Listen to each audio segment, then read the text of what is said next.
Are you listening? Damn.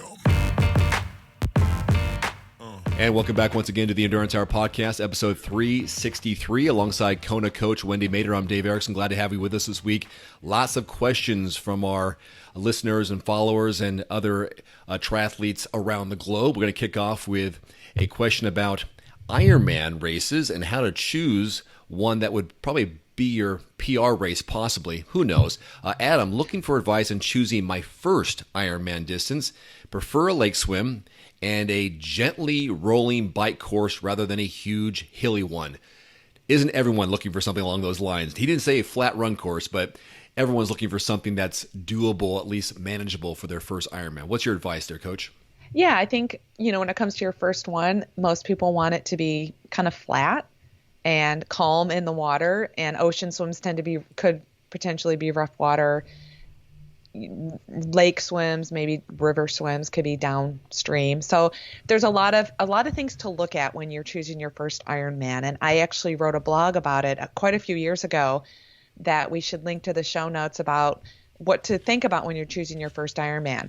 Number one, is it a destination?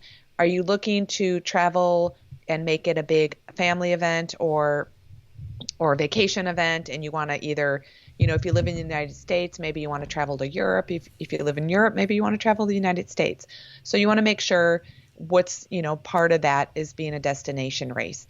For me, in my experience with coaching athletes, if you're choosing your first Ironman, I recommend it being more local and not have a destination as your first one, because then there's just a whole mess of logistical things that you are going to stress out about. I coach an athlete right now, and he's leaving for Spain today, Thursday, and his first Ironman is, I think it's Saturday, maybe Sunday in Spain. And we're realizing that maybe that was not the best choice for your first one because of all the travel and the bike box and just things he's never experienced before. So that's something to consider. Number two, I think should be number one, is when you are considering your first Ironman, what time of year is best for you to put in the bulk of your training. So about 12 to 16 weeks out, you're going to be putting in the most volume. About 8 to 12 weeks out, you're putting in the most volume. So if you're someone who has kids and they're home for the summer, they're not in school, and you're busy with kids, you might not want to pick a June, July, or August Ironman because you won't have time. Or you might not want to pick a August Ironman because you might not be able to train a lot in May, June, and July leading up to that August Ironman because you have family commitments. Having said that, if you have kids that are generally in school between August through May, that might be a good time for you to be able to train a lot more because your kids are in school. So maybe you want to pick a late winter, early spring Ironman. Again, just, it's what's more realistic from a training standpoint. When do you have the opportunity to train more? And then the third thing is, picking an Ironman that suits your strengths. If your strengths, like me, are swimming, I'm always up for that rough water, ocean swim, just because it is a strength of mine. And then also, I don't like Ironmans that have a lot of hilly terrain. I like climbing. I just don't like descending. So on those courses where, like a Lake Placid course where they have a lot of elevation gain, I'm fine with the gain. It's just the descents that I tend to lose time. And so those aren't my favorite places to, compete on. And I'm a competitor. I'm more than a finisher. I'm trying to compete. Ultimately, though, Lake Placid is a great destination, and I've done it twice, and I'll probably do it again despite not necessarily liking the descents. So again, picking your strengths, picking a time of year that you can train a lot, and knowing if it's a destination or not. We've got tons of videos on the Endurance Hour YouTube channel, and one that I did 8 years ago, it's got 30,000 views. Top 6 Ironman races for first timers.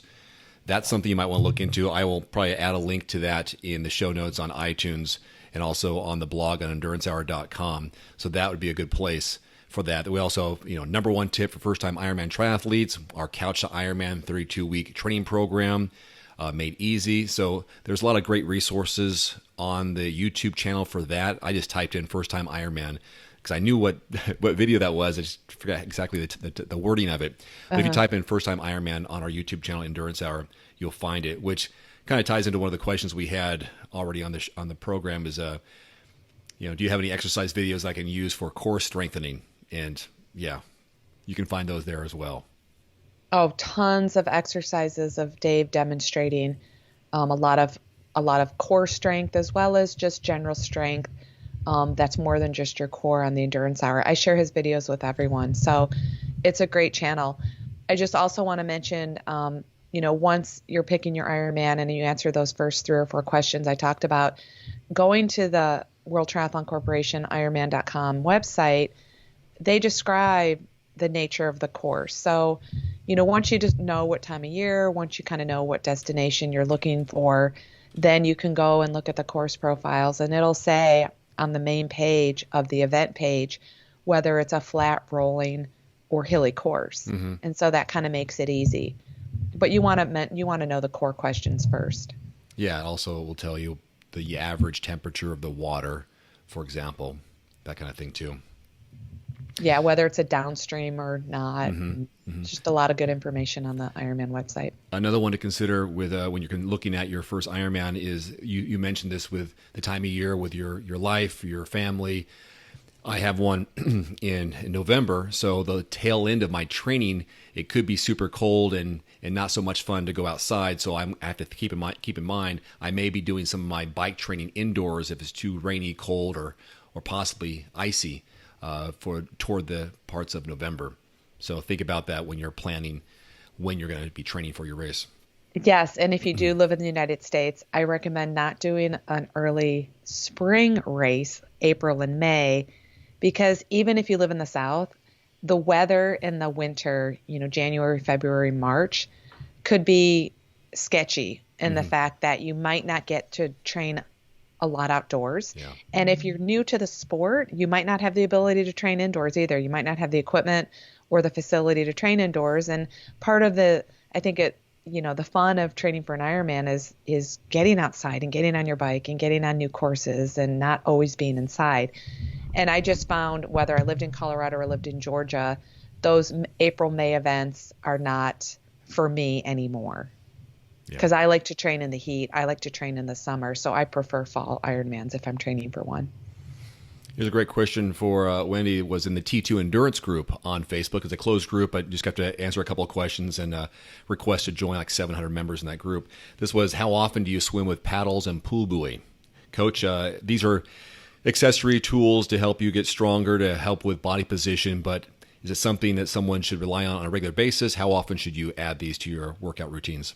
So me personally, as an age group swimmer, kindergarten through college, equipment was actually very rare. I don't remember using a lot of equipment at all, except the kickboard. We did a lot of kicking sets, but we didn't use fins. I don't even think we used paddles. Maybe we used the pool buoy, which is something you put between your legs and you just use your arms. And as a post-collegiate swimmer, triathlete for 30 years, being a swimmer, I'm motivated to go to the pool and use my paddles and fins. So I always use paddle and fins, but that's just for me. Mm-hmm. When I'm approaching the race specificity, if I'm getting ready for an important triathlon, I will not swim with tools like fins and paddles about 8 weeks leading up to the race, because I want to get my body used to the certain speed, a certain pace without the aid of the equipment.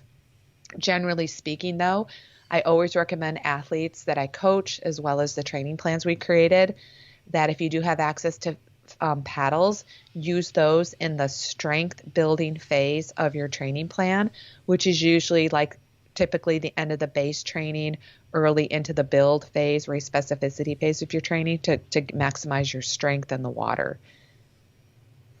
So that's it. And then fins, I think I don't kick when I swim. So when I do have fins on, I like to kick, and I like to do a lot of dolphin kick, and it helps loosen up my quads and hamstrings and hips that get so tight from biking and running. So that's, the way I use fins. This question from Karen: what is your best recommendations or advice when it comes to Aerobar hydration systems and hydration on the bike in general? She is training for Ironman Arizona. So I'll see you there, Karen. Again, another good question. Full disclosure, I've tried the Aerobar hydration system once in 30 years, and I didn't like it. I didn't like having that, and they probably have advanced them and made a lot of different hydration systems, but I didn't like the straw in front of my face, and I didn't like the fact that I would have to stop and pour a water bottle in it and refill it. And so I'm very old school. I carry 2 water bottles with me on the down tubes of my bike, one in front, one in, between my legs. And I'm fine with that because I know how to, go through an aid station, toss a bottle, grab a bottle. And that's just really simple for me and efficient for me. I've also used once in my life a hydration system in the back of my saddle. Again, I didn't like it. I wasn't experienced reaching back, getting a bottle and putting it back behind me. So I just felt that it was a little bit more, stressful in a way, and it was not my preferred method. So I'm not the experienced, more than that with hydration systems. How about you? I've had the one in your Aerobars before. There was a little bit of issue with it splashing about. They do have some sort of overlapping plastic or some sort of mesh that can be there to keep the water from splashing out when you're going. But it's just one more thing to worry about. Let's say you hit a bump and that thing jiggles around. Or if you want to get really aero and lean forward, you could be bumping into that. Depends on how you position yourself on the bike. I haven't used it for many, many years, but I did have it in the beginning. It's going to be limited to just your hydration in terms of water, not a mix that you have, because it's kind of hard to continue topping that off and keep the mixture the same. So let's say if you make your hydration your nutrition, a different type of mix of powder or gels with your water. I don't like that. I wouldn't like that in my aero position. But I do have them, like you say, one bottle is always my water / nutrition, where I put gels in combination of water as a designated bottle. And the other one is a throwaway bottle or just water. I have had the ones behind the seat, the saddle, but like you said, if you're not comfortable, the idea of having those water bottles behind you is that you stay aero and you can just lean back with your arm instead of sitting up and grab it. But there's some coordination involved. There's some dexterity involved with having to lean back there. Plus, I've seen people, and you have too, who have 4 bottles on their bike.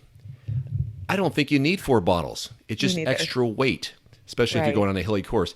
2 at the max, 1 minimum, and that could be, if it's going to be just simply hydration, or for me, I'm going to have 1 minimum nutrition / hydration, and a secondary bottle that I can toss. But 2 bottles max. You don't need that extra weight. That's why aid stations are available. And always, and I remember seeing someone do this. I just put a water bottle down my front of my kit if I need an extra one on board. Yeah. I've done that with the running too. I did this in the last race. I just put my water. It was a liquid IV bottle. It's a small bottle with liquid IV powder in it, just an extra hydration, flavor. And I just put it in the front of my jersey for the first half of the run.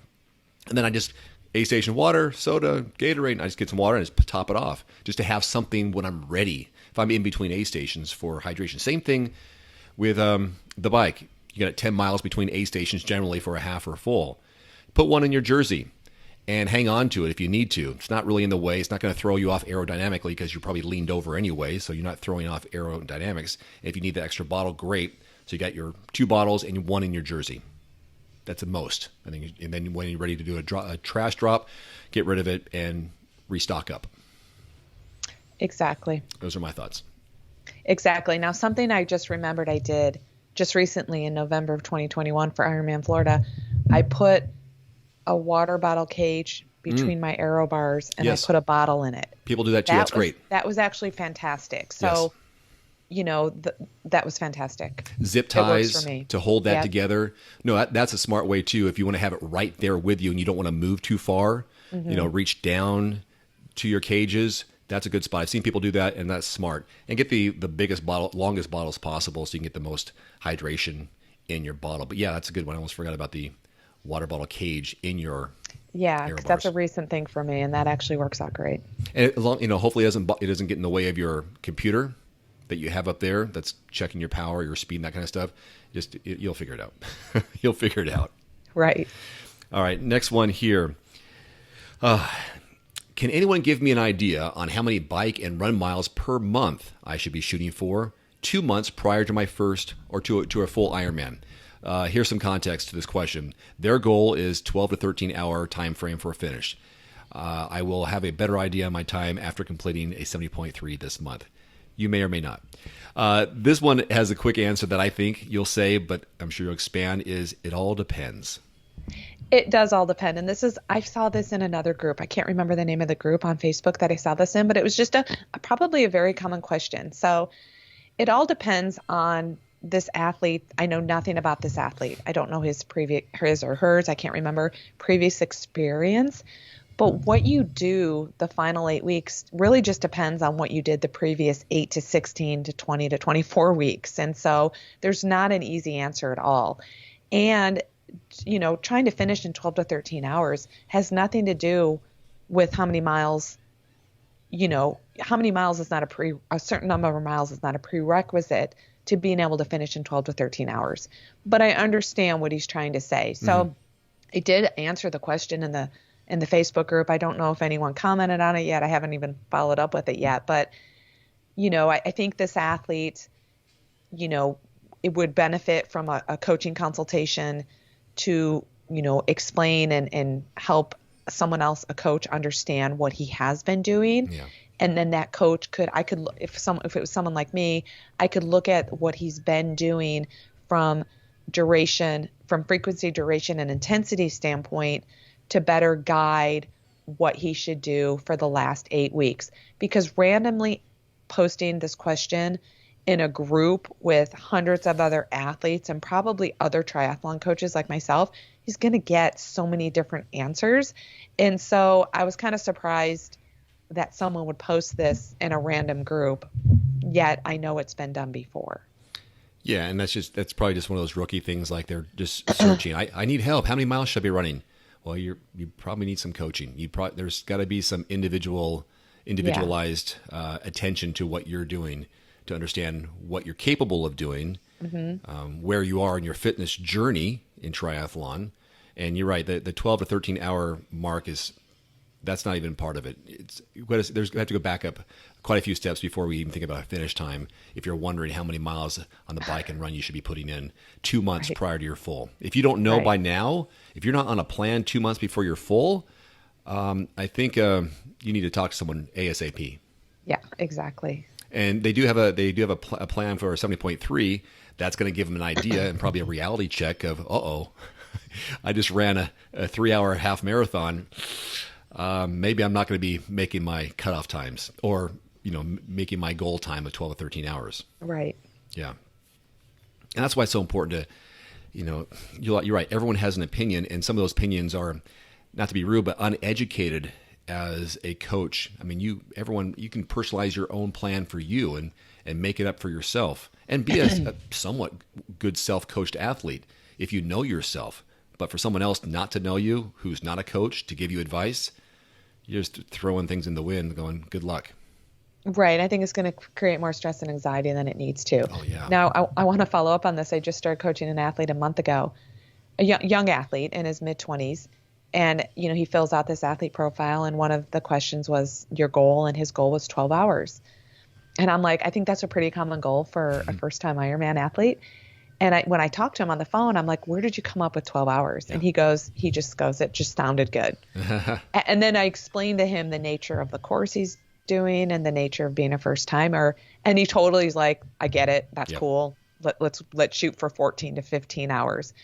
And it's just really important to be realistic with yourself and honest with yourself, what you're capable of doing. And because I think it keeps the process and the training more enjoyable if you're realistic and you set an attainable goal for yourself, especially for the first one.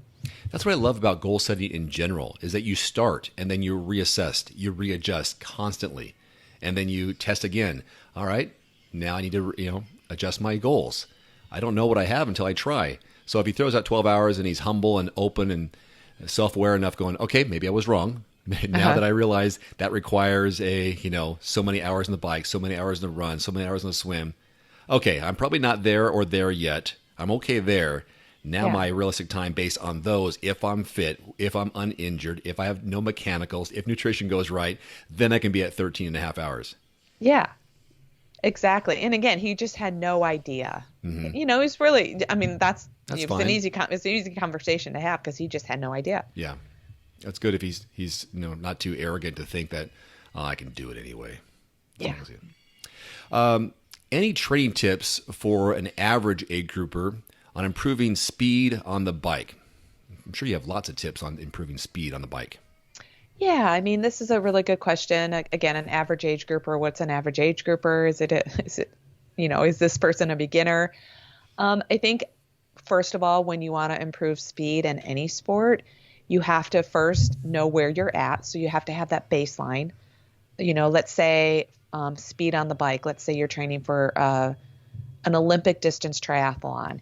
You want to know generally what is your current 40K bike time, or you want to know do a 10-mile time trial, cut it in half and do about a 10-mile time trial. What is your current pace?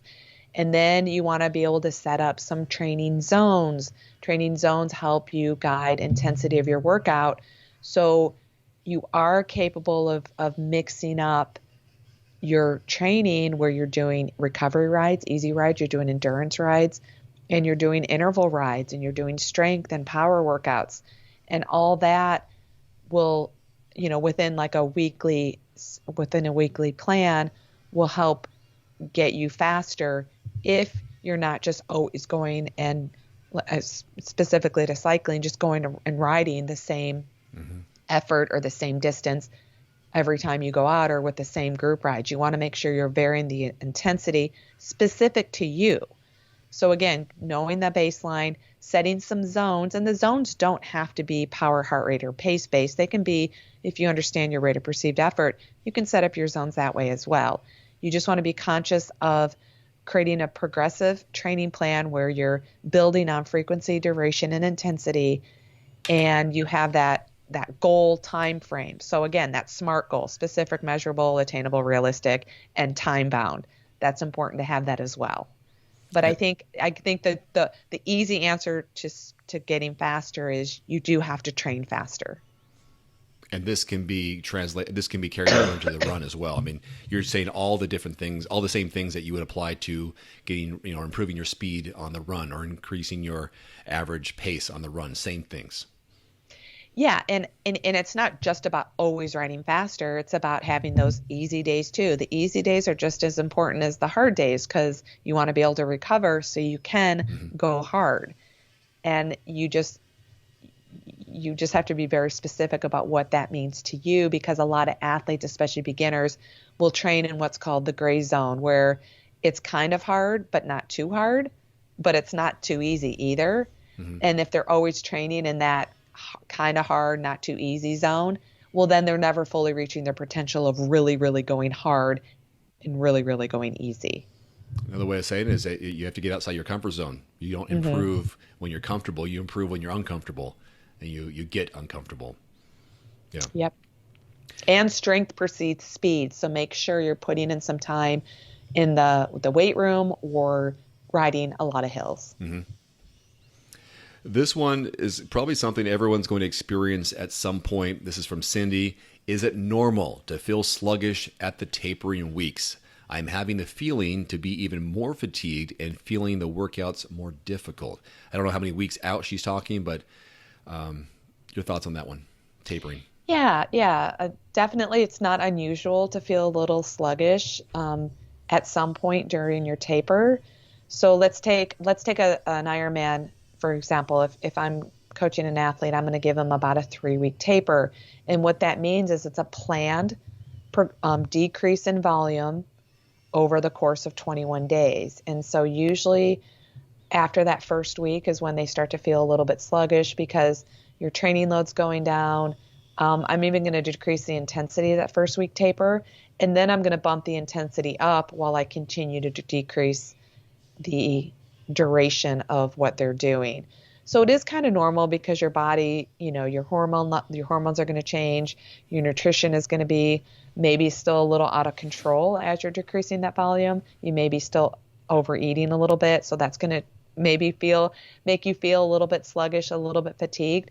So is it normal? It's not a guarantee that you're going to have this feeling as you taper, but it's definitely not unusual to feel that way.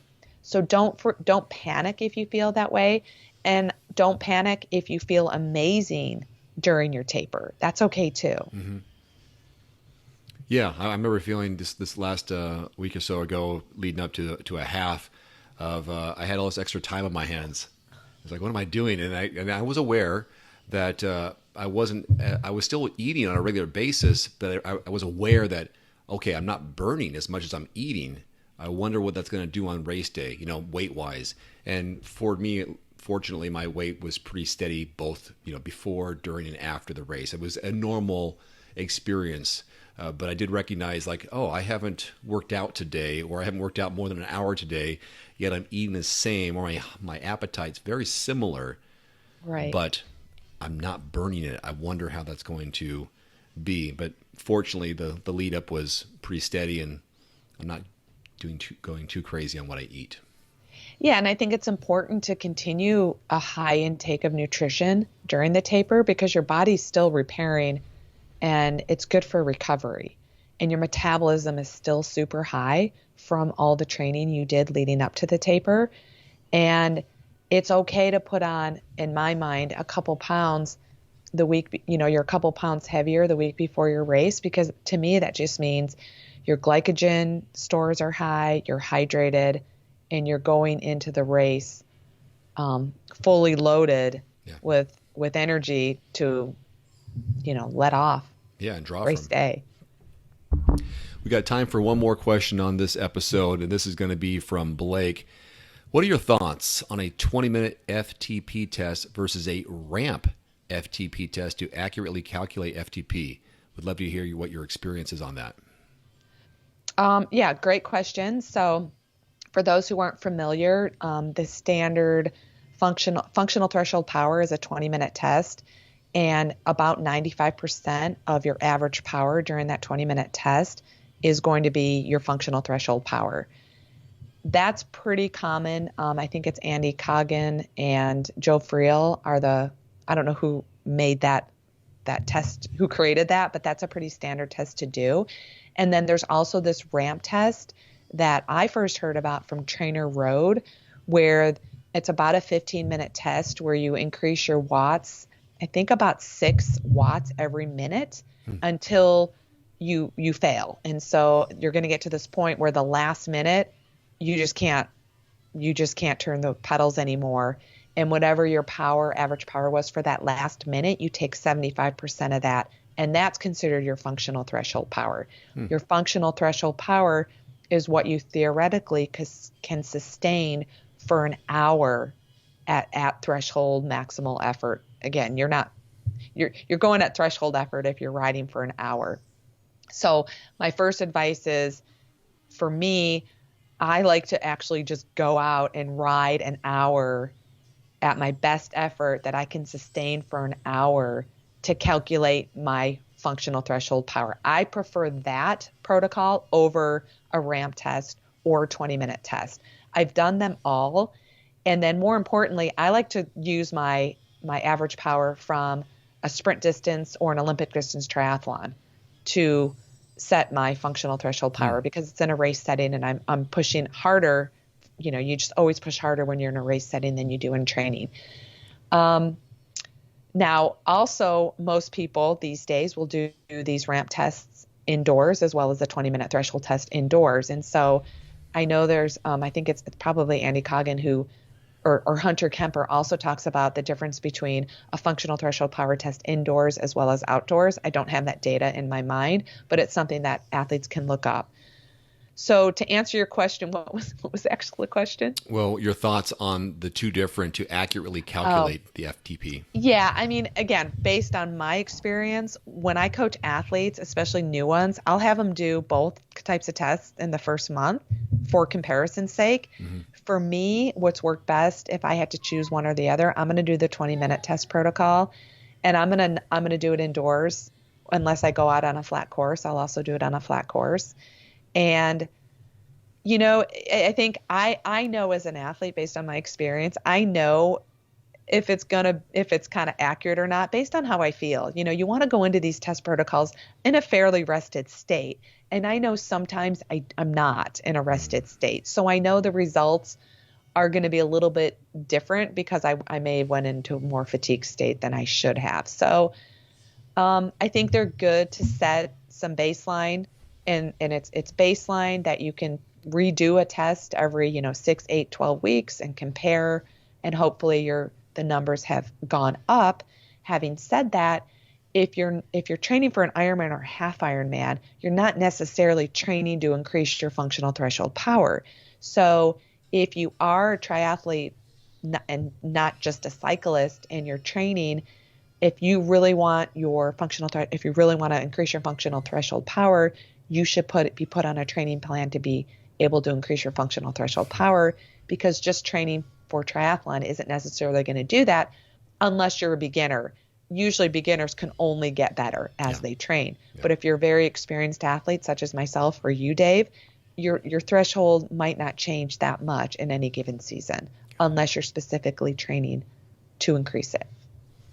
A lot of good variety of questions on this episode. Thank you so much for putting those in, and keep them coming, whether it's the T2 Endurance Group on Facebook, social media, across all different channels. Check it, leave comments below on the YouTube channel, because I read those on a regular basis. I get alerts when I get comments, which can be overwhelming, but still there's some golden nuggets there sometimes. So keep them coming.